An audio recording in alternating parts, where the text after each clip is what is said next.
ஆண்டவர் உங்களோடு இருப்பாராக.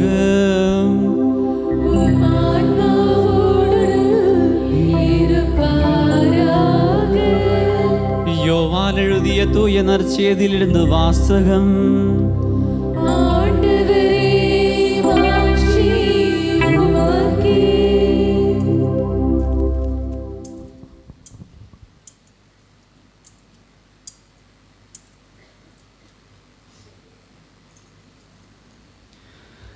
அதிகாரம் 8, இறை வார்த்தைகள் 1-11 முடிய. அக்காலத்தில் இயேசு ஒலிவமலைக்கு சென்றார். பொழுது விடிந்ததும் அவர் மீண்டும் கோவிலிலிருந்து வந்தார். அப்போது மக்கள் அனைவரும் அவரிடம் வந்தார். அவரும் அங்கு அமர்ந்து அவர்களுக்கு கற்பித்தார். மறைநூல் அறிஞரும் பரிசேயரும் விபச்சாரத்தில் பிடிப்பட்ட ஒரு பெண்ணை கூட்டிக் கொண்டு வந்து நடுவில் நிறுத்தி, போதகரே, இப்பெண் விபச்சாரத்தில் கையும் மெய்யுமாக பிடிப்பட்டவள். இப்படிப்பட்டவர்களை கல்லால் எறிந்து கொல்ல வேண்டும் என்பது மோசே நமக்கு கொடுத்த திருச்சட்டத்தில் உள்ள கட்டளை. நீர் என்ன சொல்கிறீர் என்று கேட்டனர். அவர் மேல் குற்றம் சுமத்த ஏதாவது வேண்டும் என்பதற்காக அவர்கள் இவ்வாறு கேட்டு சோதித்தார்கள். இயேசு குனிந்து விரலால் தரையில் எழுதி கொண்டிருந்தார். ஆனால் அவர்கள் அவரை விடாமல் கேட்டு கொண்டிருந்ததால் அவர் நிமிர்ந்து பார்த்து, உங்களுள் பாவம் இல்லாதவர் முதலில் இப்பெண் மேல் கல் எறியட்டும் என்று அவர்களிடம் கூறினார். மீண்டும் குனிந்து தரையில் எழுதி கொண்டிருந்தார். அவர் சொன்னதை கேட்டதும் முதியோர் தொடங்கி ஒருவர் பின் ஒருவராக அவர்கள் யாவரும் அங்கிருந்து சென்று விட்டார்கள்.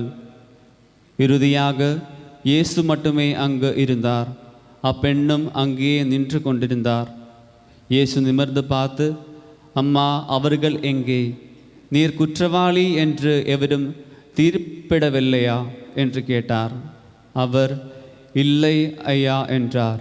இயேசு அவரிடம், நானும் தீர்ப்பு அளிக்கவில்லை, நீர் போகலாம், இனி பாவம் செய்யாதீர் என்றார்.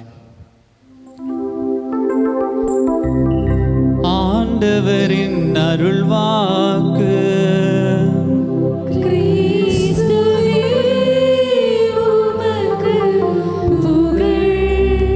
கிறிஸ்துவில் பிரியமானவர்களே, இங்குள்ள குருவானவர்களுக்கு எங்களுக்கு ஒரு மிகப்பெரிய சோதனை எல்லா நைட் விஜில்லையும் இருக்குது. என்ன சோதனை தெரியுமா? எப்படி நீங்கள் அதுவும் பார்த்தீங்கன்னா அந்த 3 மணிக்கு இந்த பிரசங்கம் வைக்கக்கூடியது யார்? அங்கே தான் சோதனையே இருக்குது. உங்கள் கண்ணை மூடாமல் பார்த்துக்கிடணும். அதனால் இன்றைக்கி உங்களுக்கும் வேண்டாம், எனக்கும் வேண்டாம், ஒரு டீல். என்ன டீல் அப்படின்னா, நீங்கள் கண்ணை மூடாமல் கவனமாக கேட்டீங்க அப்படின்னா 10 நிமிஷத்தில் முடிச்சிருவேன். கண்ணை மூடுறீங்கன்னு வச்சுக்கோங்களேன், இழுக்கிறதுக்கு பேர் போனவன் நான். புரிஞ்சு? பொதுவாக ஃபாதர்ஸ் சொல்லுவாங்க, என்னை பற்றி 5 நிமிஷத்தில் முடிக்குன்னு சொன்னால் அரை மணி நேரம் எழுப்பேடா அப்படின்னு சொல்லுவாங்க. அதனால் உங்கள் கையில் தான் இருக்குது. 10 நிமிஷம் வேணுமா, அரை மணி நேரம் வேணுமா? Praise the lord. ஹல்லேலூயா. இயேசுவே நன்றி. 2 கரங்களை உயர்த்தி சொல்லுவோமா? Hallelujah. Oh, very good, very good. நல்ல பிள்ளைங்க. இந்த என்னுடைய குருத்துவ வாழ்க்கை இந்த 4 வருடத்தில் பல இடங்களில் தியானம் கொடுக்க நான் போயிருக்கிறேன். நான் போன வாரம் நாங்கள் வர்கீஸ் ஃபாதர், நான், ஜேம்ஸ் பிரதர், ஸ்ரீபெரும்புத்தூர் அந்த ஊருக்கு பக்கத்தில் ஒரு இடம், மொளச்சூர். யாராவது வந்திருக்கிறீங்களா? மொளச்சூரில். வா, வெரி குட். உங்களை பற்றி நான் பெருமையாக பேச போகிறேன். அங்கேயும் நான் சொல்லியிருந்தேன், C they are witness for it. அந்த தேவாலயம் முழுவதும் மக்கள் இருந்தாங்க.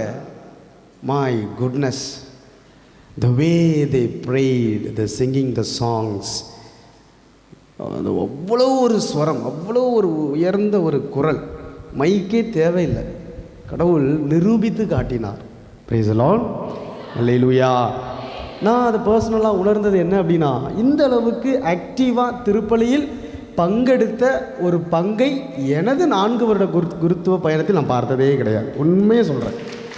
I have never seen it. நாங்கள் டேபிளில் சாப்பிட்டுக்கிட்டு இருக்கும்போது அவங்க பங்கு ஃபாதரை பார்த்து நானும் வர்கீஸ் ஃபாதரும் பிரதர் ஜேம்ஸ் 3 பேரும் அப்ரிஷியேட் பண்ணோம். The way they participated in the holy mass, the response they gave அவ்வளோ உச்ச சுரத்தில் இருந்துச்சு.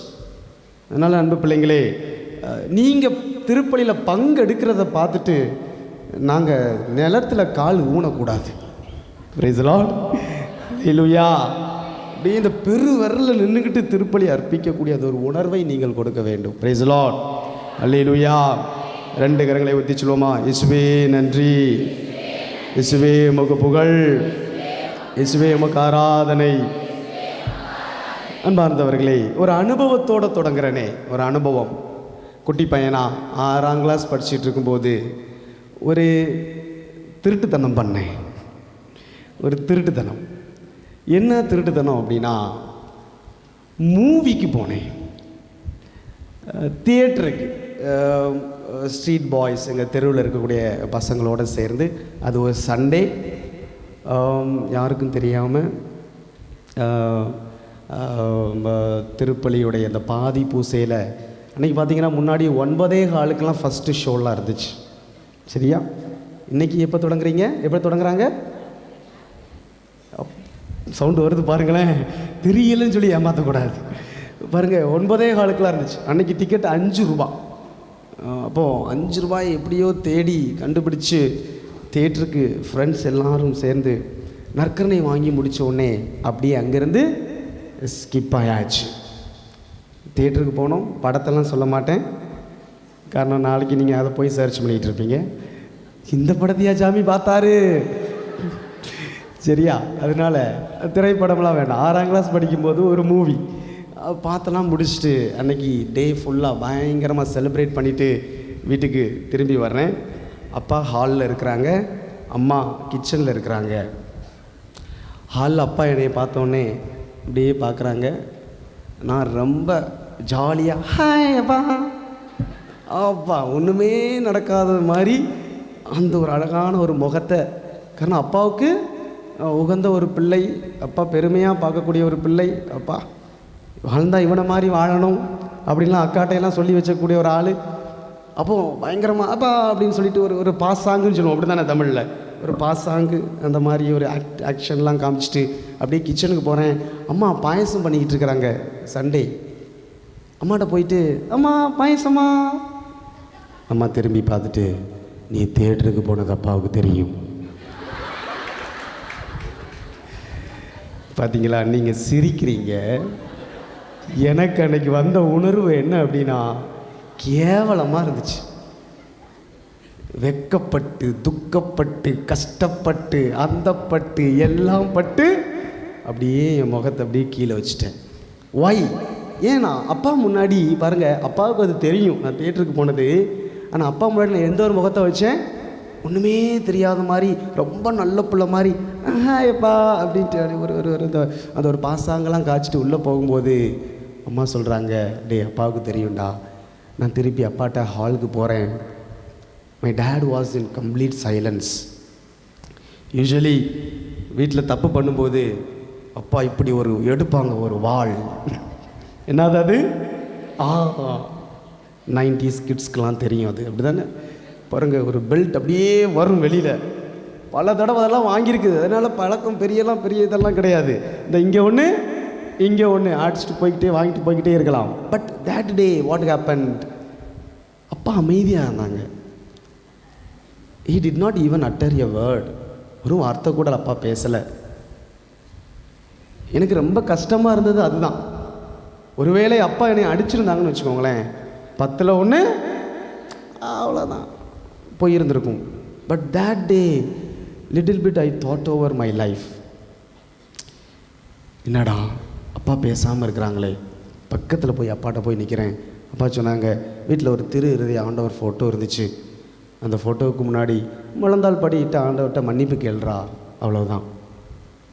அன்பார்ந்தவர்களே, சொல்ல வரக்கூடிய காரியம் என்ன அப்படின்னா, மௌனம், அமைதி ஒரு மொழி. Silence is a language, not language, powerful language.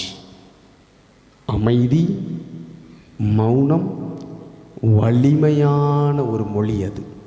Price the lord, அல்லேலூயா, இயேசுவே நன்றி. இயேசு தன்னுடைய 3 வருடைய அந்த பணி வாழ்க்கையில் பல காரியங்களை போதித்தார். வாய் விடாமல் பேசிக்கிட்டே இருந்தார். எவ்வளோ காரியங்கள் செஞ்சிருக்கிறார், எவ்வளோ புதிய புதிய போதனைகளை கற்றுக் கொடுத்தார். பழைய ஏற்பாட்டின் நிறைவை தனது வார்த்தைகளால் வெளிப்படுத்தி கொடுத்தார். ஆனால் பாருங்கள், த க்ரூஷியல் மொமெண்ட், ஃபாதர் கொஞ்ச நேரத்துக்கு முன்னாடி அந்த 7 வார்த்தைகளை பற்றி பேசினாரே பாருங்கள். 24 hours முந்தின நாள் இரவில் கைது செய்யப்பட அந்த நேரத்திலிருந்து மறுநாள் 3 மணிக்கு உயிர் போவது வரை அவர் பேசிய வார்த்தைகள் மிக மிக குறைவு. ஆனால் அதுதான் இந்த உலகை அவர் பால் ஈர்த்தது. அவர் பால் ஈர்த்தது. இயேசுவின் சிலுவை மரணம்தான் உலகை அவர் பால் ஈர்த்தது. பிரைஸ் தி லார்ட், அல்லேலூயா, அல்லேலூயா. அந்த சிலுவை மரணத்தில் அந்த மௌனத்திற்கு பின்னாடி திரும்பி பார்க்கும் பொழுதுதான் அவர் பேசிய வார்த்தைகளின் அர்த்தங்களை புரிந்து கொண்டார்கள். இயேசுவின் மௌனத்திலிருந்து வாழ்க்கையின் பின்னோக்கிய ஒரு பயணம். உன் மௌனத்தை ஒரு நபர் சரியாக புரிந்து கொண்டார்கள் என்றால் உன் வார்த்தையை அவர்கள் புரிந்து கொள்வார்கள். பிள்ளைங்கள், நான் சொல்றது புரியுதா? உன் மௌனத்தை ஒரு நபர் புரிந்து கொண்டார் என்றால் உன் வார்த்தையில் உள்ள அர்த்தத்தை புரிந்து கொள்வார்கள். அதே மாதிரி தான் ஒரு மனிதனின் மௌனத்தை நீ சரியாக புரிந்து கொண்டாய் என்றால் அந்த மனிதனுடைய வார்த்தைகளின் அர்த்தத்தை நீ புரிந்து கொள்வாய். பிற மனிதர்களின் மௌனத்தை புரியாமல் இருந்தாய் என்றால் வார்த்தைகளின் அர்த்தத்தை உன்னால் புரிய முடியாது. இன்றைய நற்செய்தி வாசகத்தை பாருங்கள். இன்றைக்கி நற்செய்தி வாசகம் எடுங்க பார்க்கலாம். லூக்கா நற்செய்தி 8வது அதிகாரம். யோவான் நற்செய்தி. அப்பா தூங்காமல் தான் இருக்கிறீங்க, அப்போ 10 நிமிஷத்தில் முடிச்சிருவேன், சரியா? யோவான் நற்செய்தி 8வது அதிகாரம் பாருங்கள். இந்த விபச்சாரத்தில் பிடிப்பட்ட அந்த பெண்ணிட்ட இயேசு பேசக்கூடிய, not even to her, to the people around her, ஒரே ஒரு வார்த்தை தான் ஆண்டவர் பேசினார். உங்களில் பாவம் இல்லாதவர் கல்லெறியட்டும். The silence completely changed her and the atmosphere, those around him. அவளை மட்டுமல்ல, அவளை சுற்றி இருந்தவர்களையும் ஒரு மனமாற்றத்தை கொண்டு வந்தது. Praise the Lord, அல்லேலூயா. அந்த மௌனத்தில் பல வார்த்தைகள் இருந்தது. இயேசு ஒருவேளை பேசியிருந்தால் பல காரியங்களை பேசியிருக்கலாங்களே. டேய், இவன் மட்டுமா தப்பு பண்ணா? Where is he? அந்த மனிதன் எங்க? என்னை சோதிக்கும் நோக்கோடவா இவ்வளோ பெரிய ஒரு பிரச்சனையை முன்னாடி கொண்டு வரீங்க? அது இறைவார்த்தை என்ன சொல்லுது பாருங்க. அதிகாலையிலே பொழுது வெடிந்ததும் கொண்டு பிரச்சனையை கொண்டு வராங்க. இயேசு பேசணும்னா நிறைய பேசியிருக்கலாம் பிள்ளைகளே. ஆனால் பாருங்க, இயேசு பேசிய ஒரே ஒரு வார்த்தை, அங்கு நின்ற நூற்றுக்கணக்கான பேர் ப்ளஸ் த விக்டிம், அந்த பெண், கம்ப்ளீட்லி ஒரு மனமாற்றத்தை கொண்டு வந்தது. Price the Lord. மௌனம், அமைதி இஸ் a powerful weapon, வலிமையான ஒரு ஆயுதம். Remember it. அதை சரியான நபர்களிடம் சரியான விதத்தில் நாம் பயன்படுத்தினோம் என்றால் அந்த மனிதரை வென்று விடலாம். மௌனம், மீண்டும் நான் சொல்கிறேன், அமைதி வலிமையான ஆயுதம். சரியான நபர்களிடம் சரியான விதத்தில் நீங்கள் பயன்படுத்தினீர்கள் என்றால் அந்த நபரை வென்றுவிடலாம். பிரைஸ் தி லார்ட், அல்லேலூயா, இயேசுவே நன்றி. அடுத்து வாசிங்க லூக்கா நற்செய்தி 23வது அதிகாரம். இயேசு தான் காட்டிக் கொடுக்கப்படுவதற்கு முன்பு பேதுருவை குறித்து, என்னை நீ 3 தடவை மறுதளிப்பாயடா அப்படின்னு முன்னறிவிக்கிறார். அந்த மறுதளிக்கக்கூடிய நேரத்தில் பாருங்க, லூக்கா நற்செய்தி 22வது அதிகாரம் 60வது வசனம் 61 வாசிங்க பார்க்கலாம். பேதுருவோ, நீர் குறிப்பிட்டவரை எனக்கு தெரியாது என்றார். உடனே அவர் தொடர்ந்து பேசிக்கொண்டிருந்த போதே சேவல் கூவிற்று. ஆண்டவர் திரும்பி கூர்ந்து நோக்கினார். அவ்வளவுதான். ஆண்டவர் திரும்பி பேதுருவை, அந்த பார்வைக்கு பல அர்த்தங்கள் உண்டு, பல அர்த்தங்கள். ஜோசேஃபூஸ் என்கின்ற யூத வரலாற்று ஆசிரியர் சொல்கிறார், பேதுரு செய்த அந்த தவறு, அந்த மறுதளித்த அந்த நிகழ்வை முன்னிட்டு 30 வருடம் மனங்கசந்து அழுதார் என்று. 30 years he was going on weeping. ஆண்டவரை நான் மறுதளிச்சிட்டனே, யாருன்னு தெரியாதுன்னு சொல்லிட்டனே. பாருங்க, இந்த 3 வருடத்தில் எத்தனை வார்த்தைகள் இயேசு பேதுருட்ட பேசியிருக்கலாம். பட் யூ see, பேதுருவை தாக்கியது இயேசுவின் வார்த்தைகள் அல்ல, இயேசுவின் மௌனம். மௌனம். Praise the Lord. அல்லேலூயா, அல்லேலூயா. இயேசுவே நன்றி. இன்னைக்கு அன்பு பிள்ளைகளே, நாம் வாழக்கூடிய இந்த கலாச்சாரத்தில் யார் பேசுகிறாங்களோ அவங்க தான் ஜெயிச்சாங்கன்னு இந்த உலகம் சொல்லுது. நீ அதிகமாக பேசுன அப்படின்னா உனக்கு எல்லாம் கிடைக்கும். மௌனமாக இருக்கிறவங்கள நம்ம எல்லாமே இஸ் அ வீக் பர்சன், வலிமை குன்றியவன் அப்படின்னு தள்ளி வைக்கிறோம். ஆனால் பைபிள் சொல்லுது, ஆன்மீகம் சொல்லுது, உனது மௌனம் வலிமை குன்றியதன் அடையாளம் அல்ல. You are the strongest person. வலிமை உள்ளவர்கள் தான் மௌனம் என்கின்ற ஆயுதத்தை கரங்களில் எடுக்க முடியும். வலிமை உள்ளவர்களால் மட்டும்தான் அது முடியும். The more you silence yourself, the more you come to the knowledge about yourself and those around you. எந்த அளவுக்கு நீ உன் வாழ்க்கையில் ஒரு மௌனத்திற்குள் போகிறாயோ, ஒரு அமைதிக்குள் போகிறாயோ, அந்த அளவுக்கு நீ உன்னை அறிந்து கொள்ள முடியும், ப்ளஸ் உன்னை சார்ந்துள்ளவர்களை அறிந்து கொள்ள முடியும். Praise the Lord. அல்லேலூயா. இயேசுவே நன்றி. அன்பு பிள்ளைகளே, நமது குடும்பத்திலே வச்சுக்கிடுவோமே, கணவன் மனைவி பிரச்சனைகள், மாமியார் மருமகள் பிரச்சனைகள், என்னென்ன பிரச்சனைகளோ, அண்ணன் தம்பி பிரச்சனை எல்லாம் வச்சுக்கிடுவோமே. நீ பேசி பேசி பாரு, அந்த சண்டை பெருசாக தான் ஆகும்.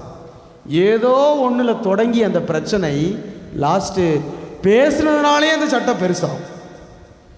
எதனால அந்த சண்டை தொடங்குச்சுனே தெரியாது. நீ அப்படி பேசின பத்தியா, நீ இப்படி பேசின பத்தியா. ஆனால் அந்த சண்டைக்கு பிற்பாடு ஒரு சின்ன ஒரு வேற ஏதாவது ஒரு காரணமாக இருக்கும். இல்லைங்க, நான் சொல்கிறது புரியுதா? இன்னைக்கு பேசுனதுனாலேயே உறவுகள் விரிசலாக இருக்கிறது. அமைதி காத்துப்பார், அமைதி காத்துப்பார், உறவை எளிதாக வெல்ல முடியும். Price the Lord. கண்களை மூடுவோமா, ஜெபிப்போம். மௌனத்துக்கு வா, அமைதிக்கு வா, சலசலப்பில் இருந்து வெளியில் வா, வெத்து சவுடால் இருந்து வெளியில் வா. அமைதி கொண்டு நானே கடவுள் என்பதை உணர்ந்து கொள்.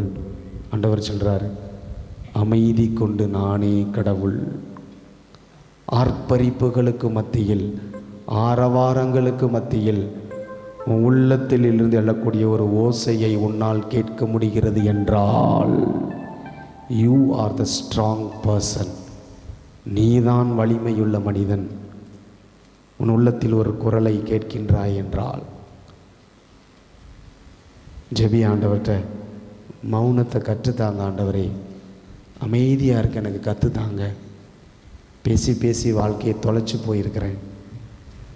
பேசி பேசி உறவுகளை இழந்து போயிருக்கிறேன்.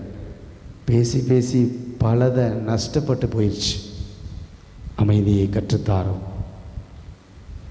அமைதி கொண்டு நானே கடவுள் என்பதை உணர்ந்து கொள்.